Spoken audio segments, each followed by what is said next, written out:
This program is designed to provide general information with regards to the subject matters covered. This information is given with the understanding that neither the hosts, guests, sponsors, or station are engaged in rendering any specific and personal, medical, financial, legal, counseling, professional service, or any advice. You should seek the services of competent professionals before applying or trying any suggested ideas.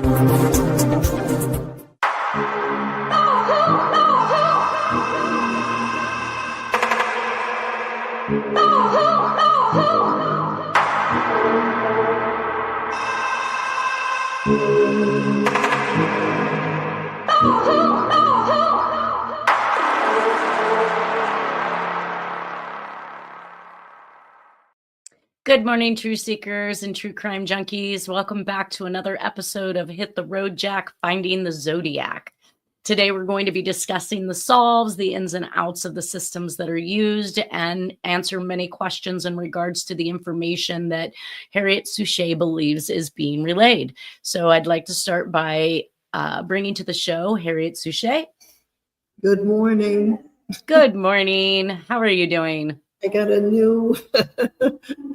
Anyways, this is going to be good. Good show. You got a new scarf? Because you stopped. And our radio listeners would not know what you meant if they're not watching the video. But it is cute. I like it. And I see we both got the memo in color today. So this is one of my favorite shirts. It says coffee, hustle, wine, repeat. That's good. Anyways. Well, we left off last week and we didn't quite finish it, but I had so many questions before we were even finished that I thought it was going to be worthy of revisiting. Good morning, Nolan. Yes. Good morning, everybody.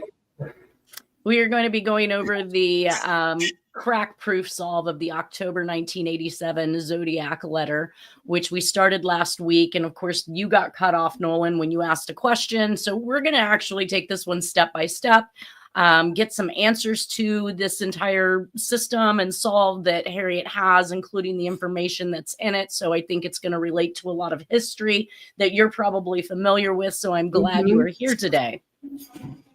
So basically, you have compiled a solve, and that is what is on my screen right now. And it encompasses, now, I do see that we have some stamps over to the right, but I believe these stamps you indicated were from other communications and not necessarily from the 1987 letter, or do I have that incorrect? I did the math, actually, once I realized that the other half of the stamps was, because there's the big...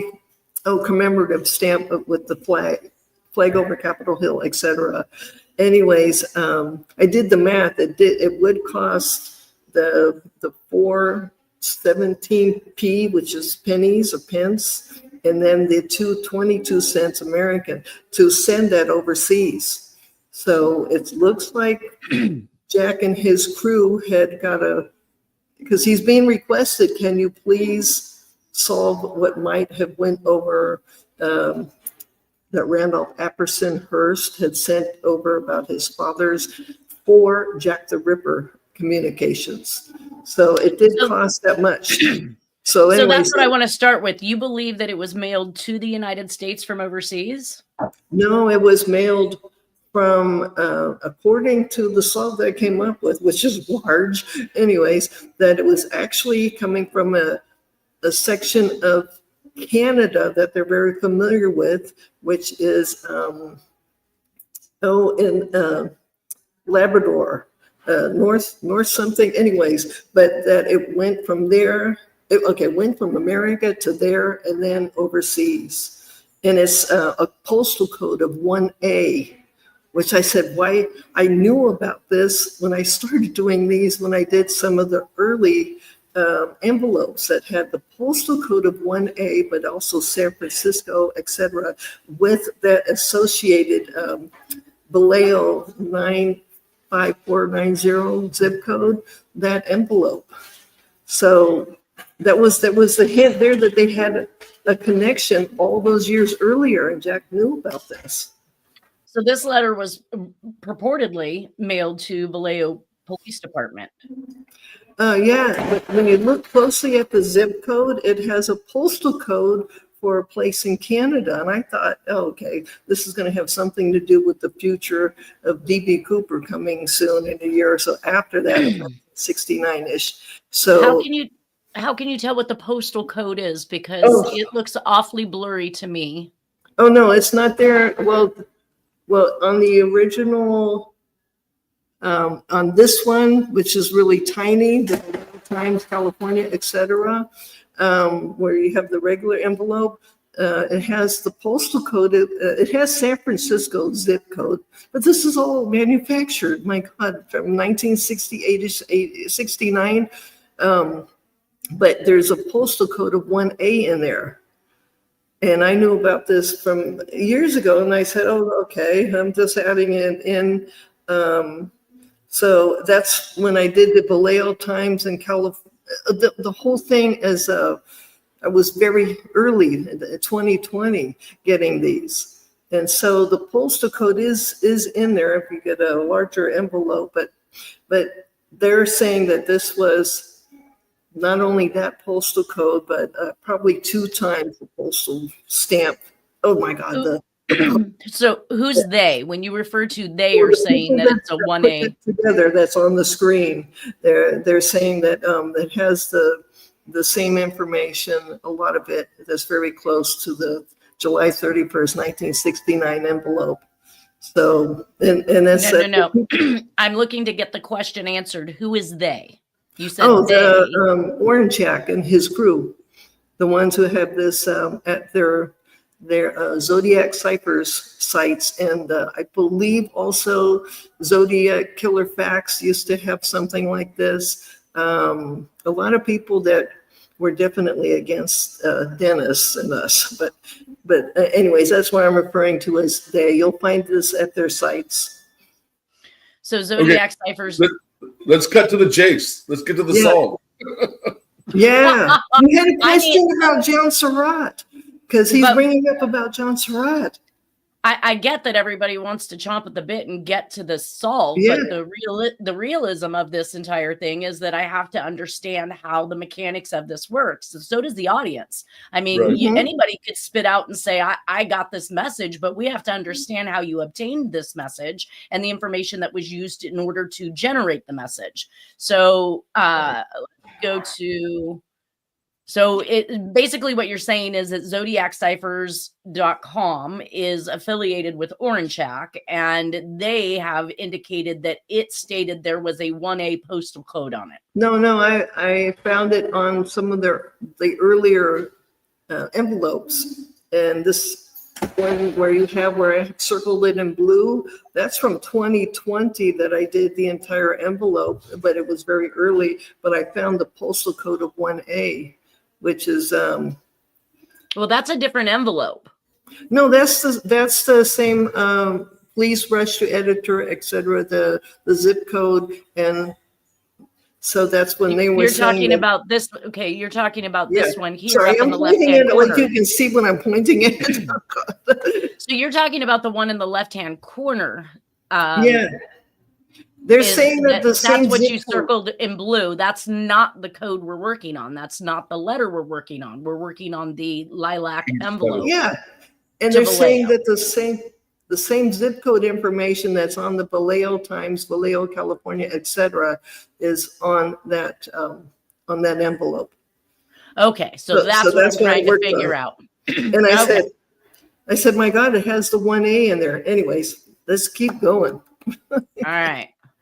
So basically you used the information that was embedded in the stamps, if you will, the information that was on the envelope and the letter itself in order to compile this particular solve. Yeah. And it was actually surprisingly easy. I was thinking it's going to take a couple of weeks, but I already had done the Jack the Ripper stuff. So this was like 1, 2, 3, but it was a long solve. It took several days to get nice and neat, but still, I was amazed. Okay. So there's some things that's some of the questions that I had. So you just mentioned the Jack the Ripper solves and that William William Randolph Hearst's son is requesting the Zodiac to decode. No.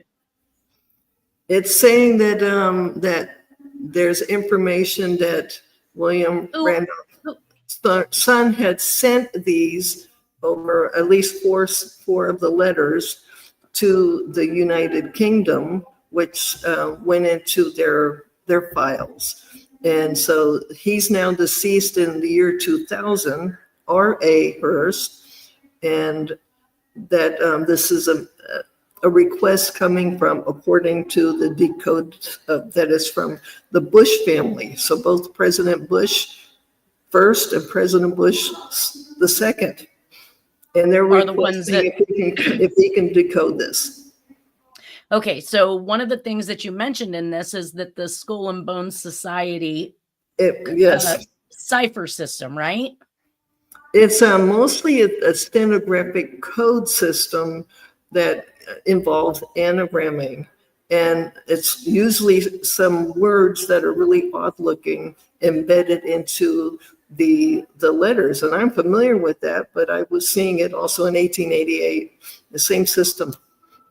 Okay, so my question is why, if Bush and them are members of Skull and Bones Society, wouldn't they know this system?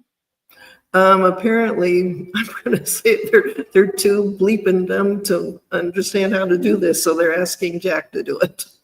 I don't know how, because I just can't imagine the Bush family sitting down there decoding stuff. It looks like they requested the expert to decode it for them. That's what I'm seeing. But if the Zodiac is using it and they're capable of ciphering or solving the Zodiac's messages, and he's using the system that supposedly was used on the Jack the Ripper messages, wouldn't they once again already have the method to decode these messages? I think that they were possibly taught it or understood it to some degree and recognized it when they seen it in a letter, but were not that mental capacity like Jack was. Jack apparently did this in his, I would say, even in his sleep. So they asked him to if he could find the code keys. He needed to find the code keys to do these, and so he's the expert. I was blown away by this. So then that leads me to the next question, because obviously you're stating that this is in 2005 that this facsimile is coming across. If he was asked to crack this in October 1987, why did it take till 2005 for him to submit? I'm getting that it was actually since Bush the second is now the president, that is coming from him, which is circa 2000, 2001, when he's going to be the president. So he wants to know what the Jack the Ripper codes to just verify what's in there, and they're not the ones who are experts at doing this, receiving and sending. Jack did it 40, 50 years, but he had to find the code keys though. So are you not believing that this was legitimately mailed in October of 1987? Absolutely. That's just all code. It was somehow sent a certain way, but it is saying that it's a lilac colored envelope, which is actually brown. And that was all now by 2005. Jack is trying to say, I think I got this. The lilac penny stamp was on those Jack the Ripper communications.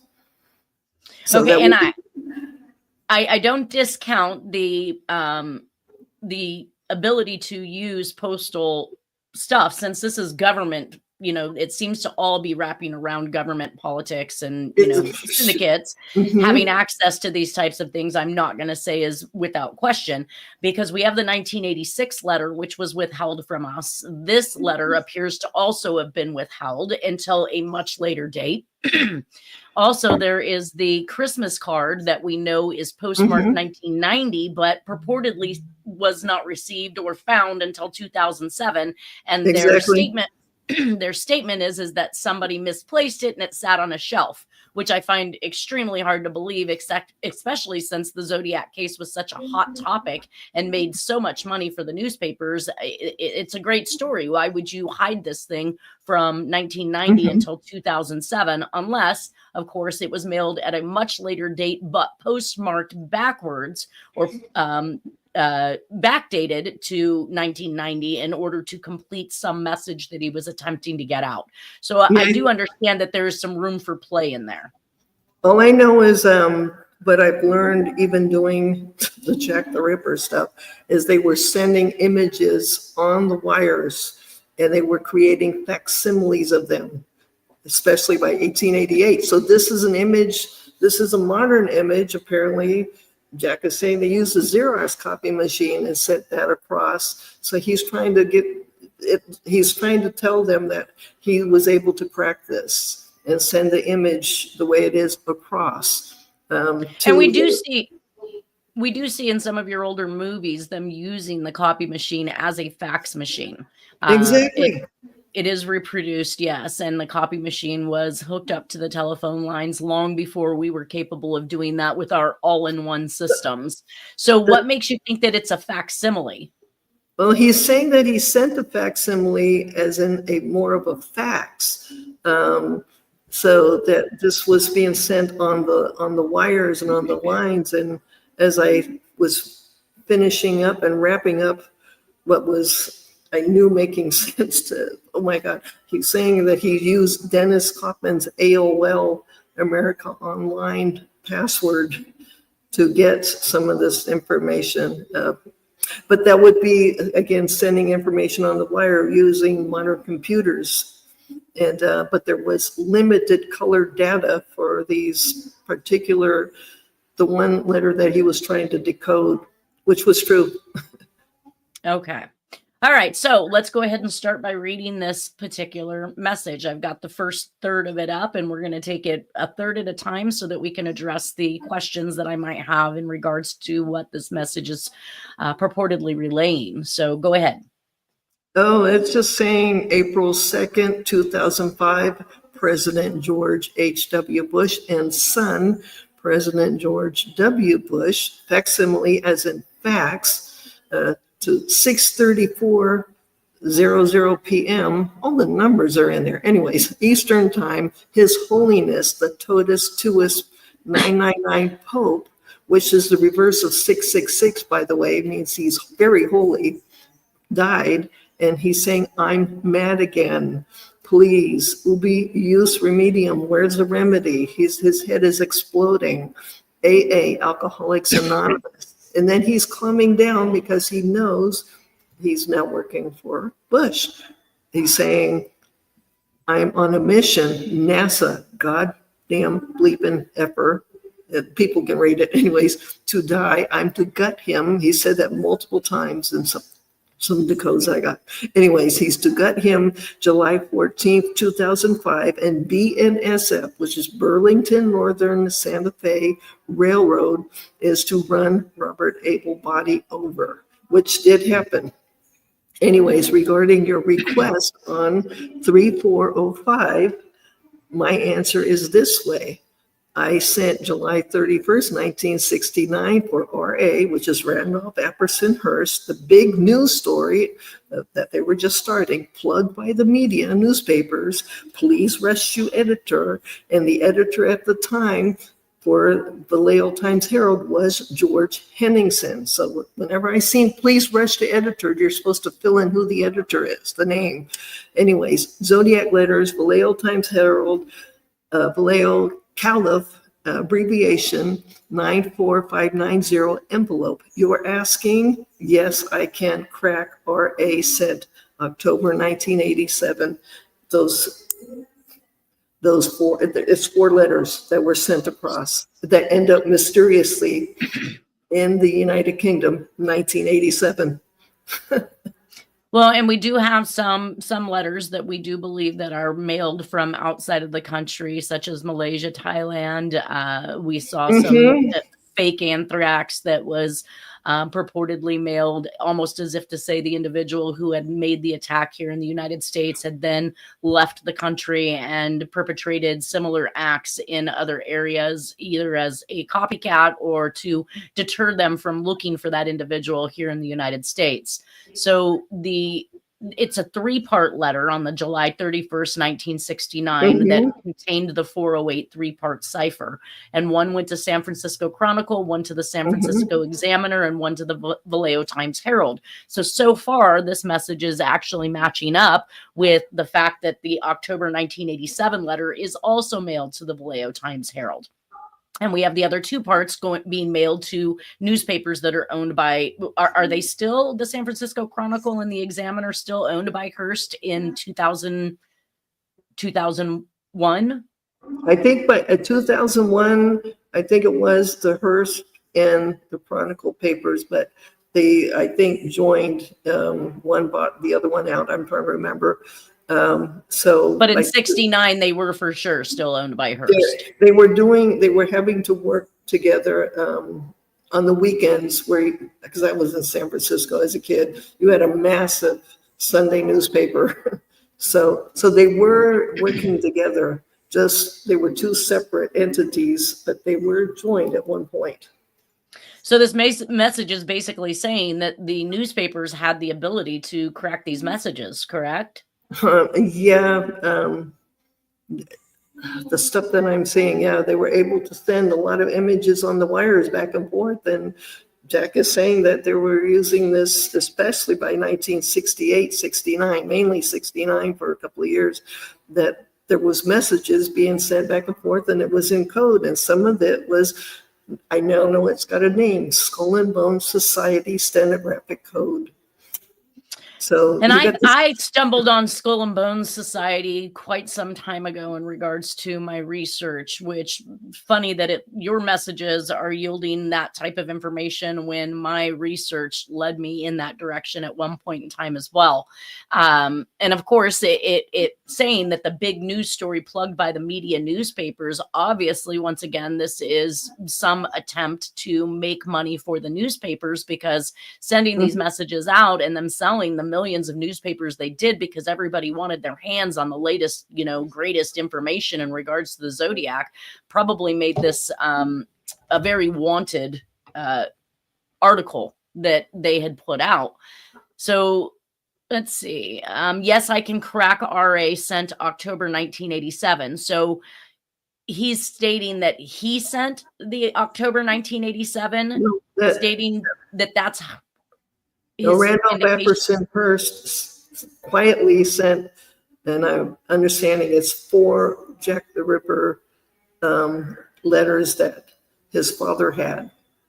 That was in so he's quietly sending them to the United Kingdom for their records.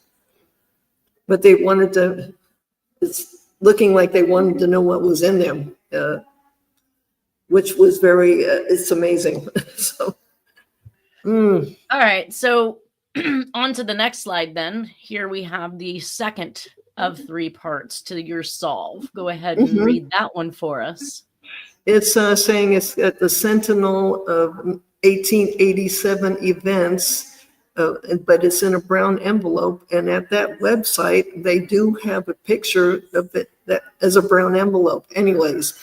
So you're not talking about the lilac envelope was really brown. You're talking about the, you're talking about the Jack the Ripper's envelope was brown. The one that allegedly RA sent was in a brown envelope, a pretty good size envelope with those stamps, which would cost a couple of dollars. Anyways, I'm trying to remember. Anyways, so it's from 1A, that's North St. John's, Newfoundland, Canada, which has to do with John Surratt, by the way, to England, Great Britain, with 4 Royal Mail 17p, I believe that's 17 penny or 17 pence stamps. Anyways, 2 sideways, 1985 booklet pane, perforations, 14 by 15. He's pausing because he's having trouble breathing. 30 millimeter and 41 millimeter with 2 22-cent Frank J. Waslick stamps, flag over Capitol Hill, which they were large. Anyways, please focus on the blurry 350th anniversary stamp. He's trying to make a point. You need to focus on those. Anyways, has historic first adhesive stamp reference, 1837 Queen Victoria image used for 1840 historic first. Anyways, and then it's dropping off. Bureau of Printing and Engraving booklet paying Frank Waslick. Today I sent proof I can crack Randolph Apperson Hearst father William Randolph Hearst Jack the Ripper letters. I sent both facsimile of 1978 Zodiac era letter with similar stenographic code found in Jack the Ripper communications of postcard and letters. Dear editor, Jack the Ripper was taunting the editors. Anyways, Zodiac printing night spelled, I think some of the Jack the Ripper letters have night spelled that way. Anyways, VPD-0, Jack the Ripper was taunting the police, same thing. Catch me if can, yes, that's a Jack the Ripper phrase. Guess, I believe, is also a Jack the Ripper word, like ha ha ha, you can't find me. That's the question. So it's missing the punctus interrogative symbol, now known as question mark. In 1888, they didn't call it a question mark, but when there was a question, it meant punctus interrogative. It's Latin. Anyways, and the letter is missing exclamation marks, just like Jack the Ripper ones. So he's saying that, yes, he's very familiar with this coded system. He can crack the codes, and he has. Okay. And so William Randolph Hearst, how did he become in possession of Jack the Ripper letters? From what I'm understanding by doing these, I've got now, 15 of them done. It had caught his attention, and I was wondering also, because he's receiving messages from John Surratt Jr. That this is happening, and there's a search for hemophilia cure, but they're going after some victims. Anyways, I found out after a couple of weeks that William Randolph Hearst was a bleeder also, and he's the grandson of somebody from the region where I believe Catherine Eddowes came from. So it's caught his attention. He's interested. And from what I'm understanding, since he had this disorder, he would like to have the cure too. And he's getting information about this all the way in New York and then also to San Francisco, because he's got a couple of newspapers and he's only 22. Now, when did William Randolph Hearst run the newspapers? He's running the ones on the East Coast and also the West Coast, but it's mainly San Francisco Examiner. But he's also had the New York Journal and I believe another one. So he was in New York, but mostly San Francisco. Right, but the Jack the Ripper happened overseas in another country. So for him to come up, and don't get me wrong, I do believe these people can get their hands on anything they want. We've seen, priceless pieces of arts that have been stolen and wind up in some rich person's, museum in their house, undetected. So, and we've seen the Zodiac letters, make it out of the evidence room and into the hands of people that it didn't belong in. And then we see other people presenting us with letters that nobody's ever seen before, and we have no clue where they've come from. So it sounds to me like he maybe why would he have purchased them or wanted them if he wasn't understanding? These were created coded missives that look like letters, but they're photogravure, and they're saying all the Jack the Ripper letters right now that they thought were real are photogravures. So, and you can make the photogravure after you sent some code, Morse code, all the way across the wires. The Continental Telegraph System could send an image like this across all the way to New York, and somebody was there creating it, making it look like it's a letter, mailing it across all the way to the European area, mainly England. And then that person got the system. And the newspapers are literally telegraphing each other, the images. So well, I know Jack was definitely using a fax. I have Yeah. a picture of Cindy Crawford, and I'm not sure what the year is on that. I might have to go back and see if I can determine based on his fax, where he was literally sending pictures of Cindy Crawford by fax. And I'm not sure if it was to Dennis or he sent it to himself or how it ended up in Jack's belongings. And I attribute it to being something that Jack had, but we know that he has been using computers and faxes and teletype machines and all of the latest technology that occurred during those eras. He had access to, or the actual machines in his possession, long before anybody else did. Okay, so William Randolph Hearst was the one that had the hemophilia. Yeah, he apparently was a bleeder, and looked like some of these victims were possibly bleeders. And it looks like Catherine Eddowes plays a main role in this, and she's otherwise known as Nothing. So when Jack found the same phrase, nothing, that was actually Catherine Eddowes. But it's something that I think really interested him, and William Randolph Hearst made several trips to London, 1887, I think it is, and definitely 1888. So he's got a connection, a big connection. And if nobody knew that these were coded messages in regards to hemophilia or the attempt to discover a cure for hemophilia, how would he know that these messages or these letters from Jack the Ripper were containing that type of information? He's a Skull and Bones Society member. He knows the code. He knows so he knows the code. It's the Bushes that didn't. Yeah. So, and I'm finding out that some of the people in the newspapers in London also knew the code, especially some of the people involved with the Jack the Ripper cases. So they had infiltrated that and was sending the information back to William Randolph Hearst, who had a different interest. He wasn't interested in selling papers. It was something I figured it out. He was very concerned. He would like to have the cure.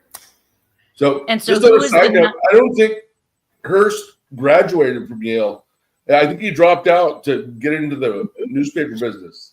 Well, he's definitely I had to look it up. I said, I had to do a double take. I already knew this, but I said, does he really know this code system? He's Skull and Bone Society 101. Yeah, I'm not saying he wasn't. I'm just saying that he didn't graduate. He dropped out early. Yeah. He ran publications while there at school and college, and he liked it so much, and he didn't really care for his studies that much. But I guess he was involved in Skull and Bones, and so yeah.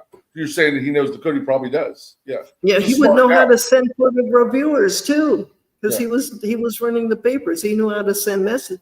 What is it? 1860, 1870, they were sending facsimiles, FAC-S. The word was broken up, but they knew how to do that then. So by the time he got the newspaper system, I mean, he was doing it. He knew how to send messages with images in the newspapers all across the telegraph wires. Oh my God. And who is this Nothing person? Nothing is alias of Catherine Eddowes, and she's the main person that they were going after for her kidney, from what I'm saying, to get this hemophilia cure. And was she one of the victims of Jack the Ripper? Yeah.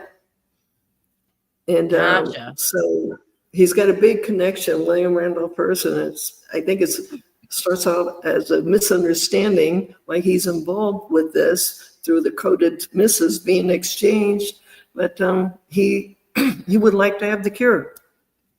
Gotcha. Yeah, well, I guess any hemophiliac would love to have the cure. Bleeding to death is not your idea based on a small paper cut of what somebody wants to die from. Yeah. All right, so here's part 3. Go ahead and read that. Okay, it's saying the zodiac symbol of cross circle, which also has code keys and ciphers. So he's trying to tell him, remember me? I'm the guy. Yes, I can do this. And then he's interjecting in there Oh, FYI, to tell the truth, his 4 T's, T. Anyways, I also sent my DNA on the Robert Graysmith envelope, the Halloween card envelope. In the adhesive, he's making a point here. By the time of the 20th and 21st century, that's not a big deal. But the Queen Victoria was the first person ever on an adhesive stamp. Anyways, Earthwise stamp. I Xerox copied my printing of the 94950, I can't read that anyways, Vallejo Caliph envelope. He's abbreviating for a reason, but anyways. That's what the Zodiac did. And I believe Jack did it too. It's he's making it very pertinent. Yet, yes, I'm the Zodiac guy. I always abbreviated things a certain way. Anyways, using a lilac color paper to prove I can crack the circa 1888 lilac penny stamp, R.A. Hearst, Fathers, W.R. Hearst, Jack the Ripper letters sent to Scotland Yard, care of Queen Elizabeth, again, sent October 1987 via CIA. This blew my mind when this came out. And an IBM PC 440 computer, I believe Dennis had that, using my TT, Tattletale, Dennis Kaufman, America Online account. He had American Online. Anyways, identification and based on very limited IBM colored data of the October 1st, 1888 Saucy Jackie postcard photogravure, which that's only what they have, I had luck. If Dennis was alive today and he found out that Jack secretly used his identification and Jack was still alive, I know exactly what Dennis would be doing. He'd be selling his big $8,000 guitar and get the money and get a couple of drivers and go drive back east to go knock the shit out of them. And I would probably be one of the drivers. So. The Halloween card was sent to Paul Avery. So what is the Robert Graysmith Halloween card? Oh, he was saying that he was actually, a lot of that was meant for Robert Graysmith. And the stamp, the Earthrise stamp, which is adhesive, he said he sent the JFK microfilm things, pictures or whatever, the friend of Janis Joplin who took some certain pictures at the NASA autopsy. So, but he's saying that he licked that stamp, and I think everybody and their grandmother agrees that it seems to be the only real document pertaining to Zodiac is that envelope and the stamp and the card. So he's definitely saying that he had licked that, he left his DNA on that. Now, this wouldn't be the first time that there were claims of DNA being sent.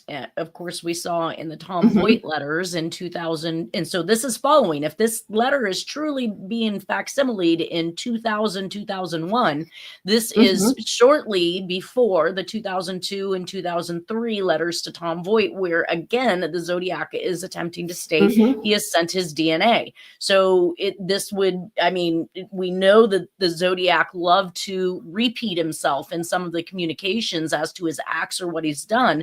So if he's saying in 2001, I've sent my DNA, you can find it under this particular stamp, then he turns around and resends it again to Tom Voigt. Obviously, he's trying to impress upon people that he is the real deal and he's the real one to.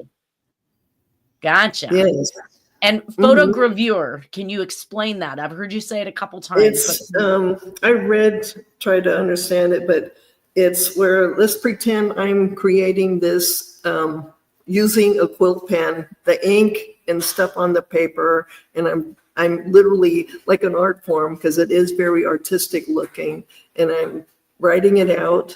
Somebody would be taking with the 19th century equipment a picture of that, and then it's sent to, I believe, a place where it's going to etch out certain areas, and it's all done by people, but they're etching it and they're doing something with it, and then they're putting the color like it's black ink, and they're actually like reproducing this art form of this letter. And then Gotcha. yeah, and then it's being actually able to be used in a newspaper.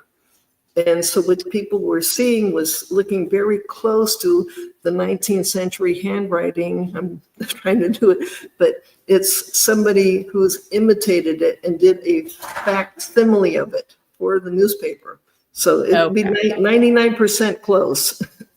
Right, which nobody could ever be exact or precise. Yeah, it would take a document examiner to know that this is only 99%. This is not the author.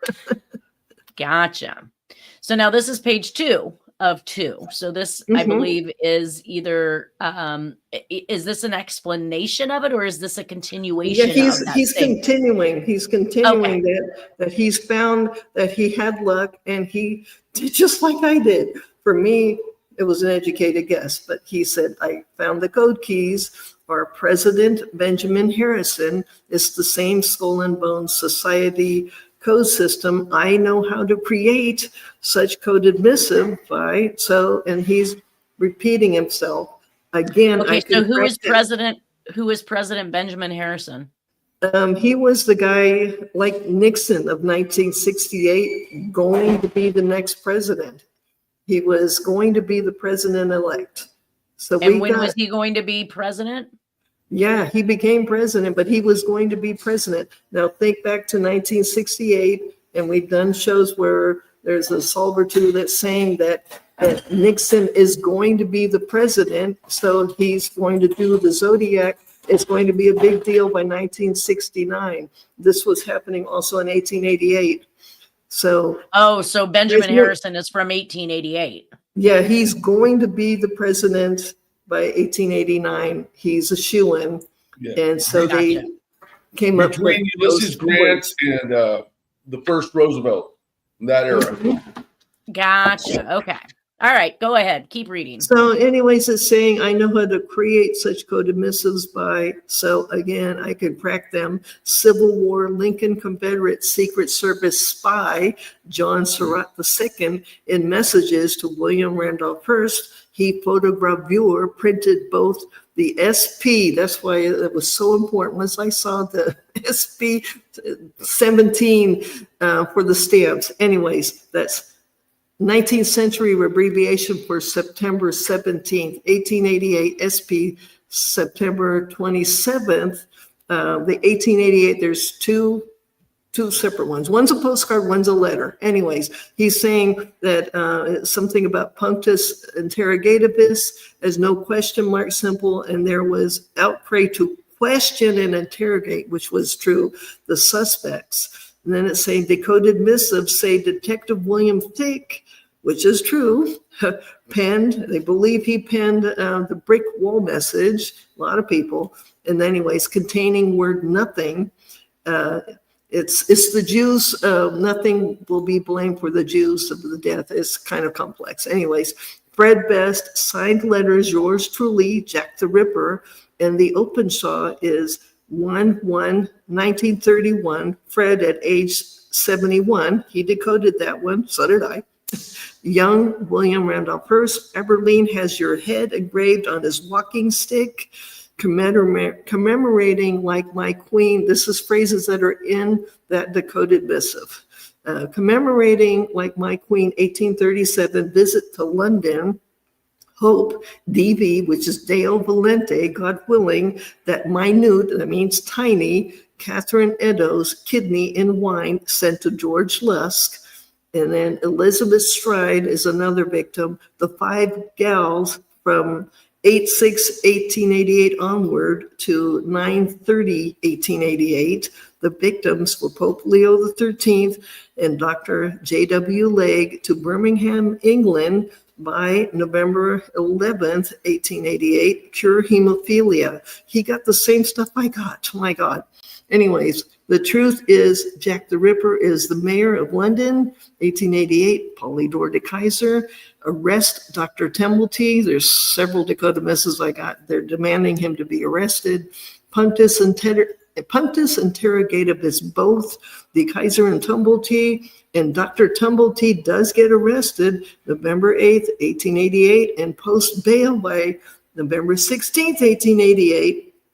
And he's saying all these messages between John Surratt and William Randolph Hearst relayed from London location to San Francisco location. And he's signing off as 222 John Terrence II.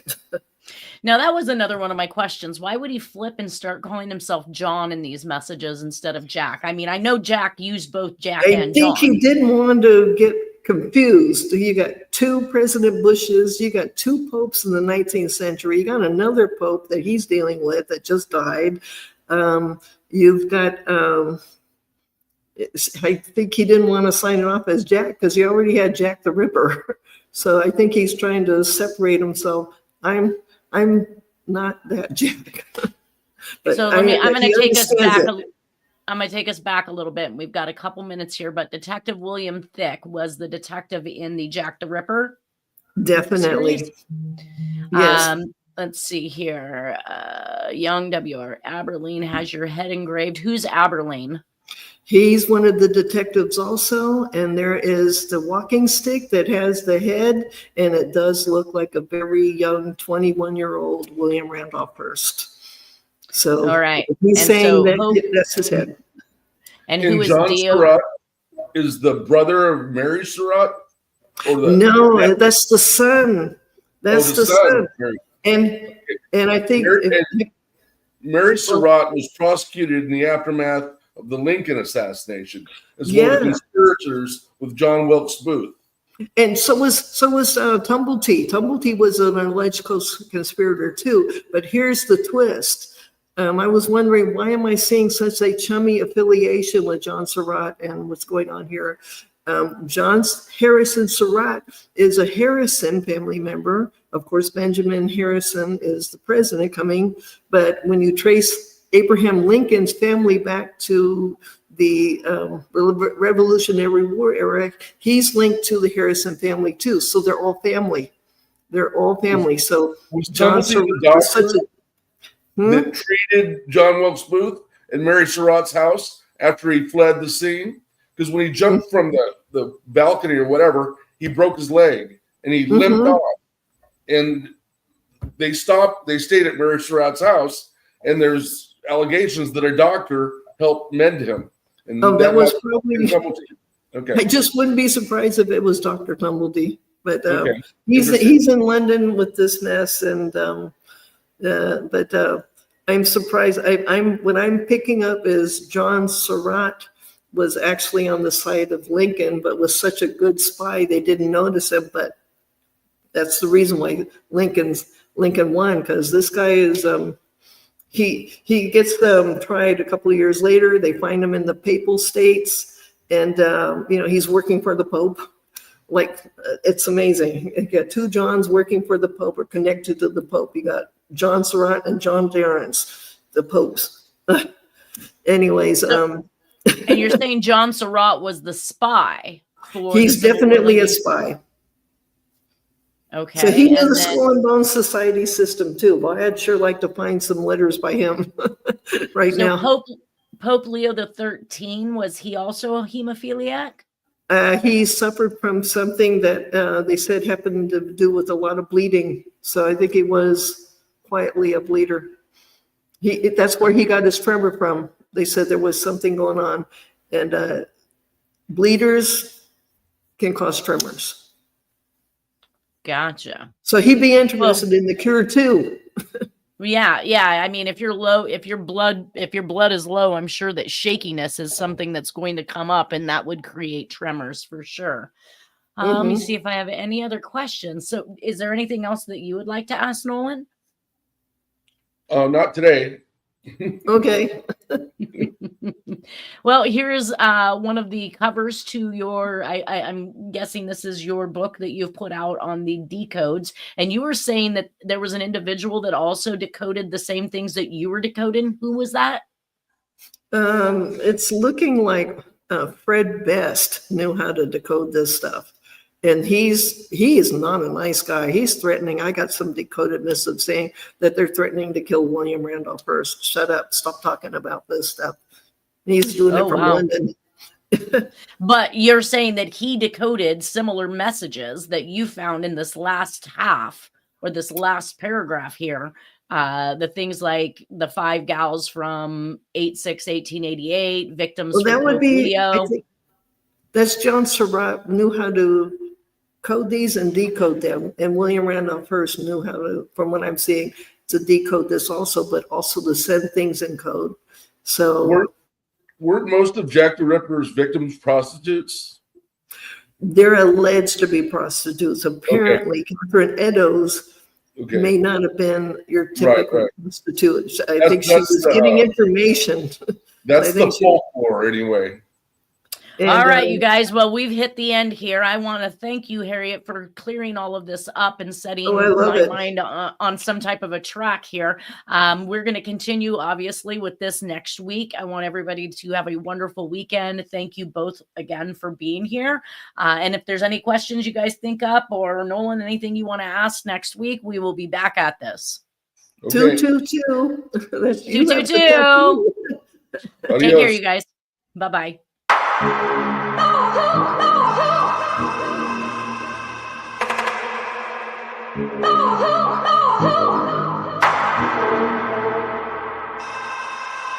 Oh,